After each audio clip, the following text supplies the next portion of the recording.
Écoute, je vais partager Ouais, ça. ouais. Après, les gens regarderont et Attends, seront j'essaie de ravis. trouver le truc de.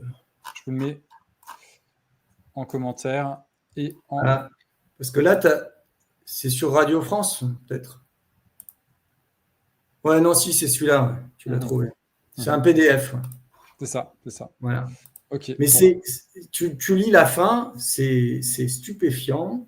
Mhm, Et ça montre que l'industrie pharmaceutique, les laboratoires pharmaceutiques, pour reparler de ça, Big Pharma, ces gens qui sont là à vouloir imposer des pesticides encore à l'Assemblée nationale avec 316 députés qui votent pour les lobbies et pas pour le peuple, c'est les mêmes qui veulent imposer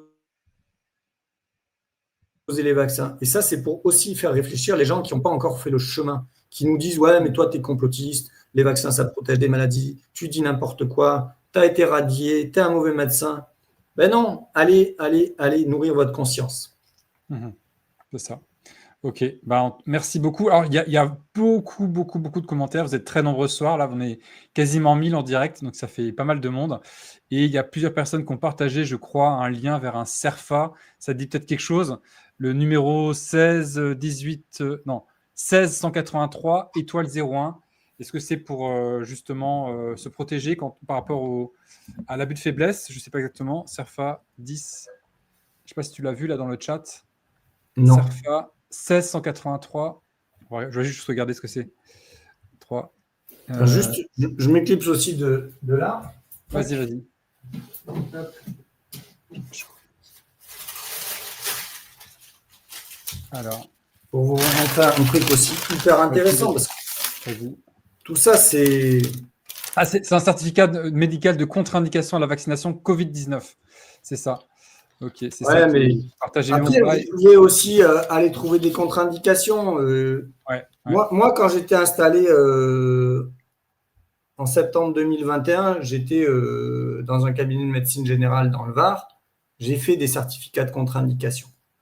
Ça a, je pense, marché, mais très vite, ils ont attaqué en disant, ouais, mais tu vois, la vidéo de la Société française de cardiologie, ils sont très pervers parce qu'ils disent, est-ce qu'il y a des contre-indications si on a fait une myocardite de ne pas refaire une dose de rappel?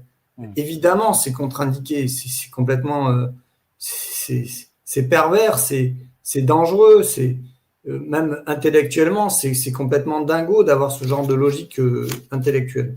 Mhm. Juste pour l'histoire, au milieu de tous les trucs, les déboires qu'on m'a fait vivre, j'ai réussi à bosser un peu. Et entre autres, en décembre 2023, je suis allé bosser à la PMI à Montpellier, donc protection maternelle infantile. C'est plutôt des enfants de classe sociale défavorisée et de parents qui viennent consulter gratuitement. Et ils viennent entre autres pour qu'on les vaccine. C'est quasiment l'objet de quasiment toutes les consultations, c'est de tenir à jour le fameux calendrier vaccinal. Et Mm. entre autres, c'est des populations plutôt immigrées. Mm. Et un jour, je me suis dit, mais les notices des vaccins, on les lit jamais. D'accord? Mhm. Donc, j'ai pris toutes les notices des vaccins. Donc, ça, c'est Infanrix, Exa ou Quinta, enfin, la grippe, la coqueluche, le méningocoque, CEB. Et ben, quand vous lisez les notices, par-ci par-là, il y a écrit convulsion,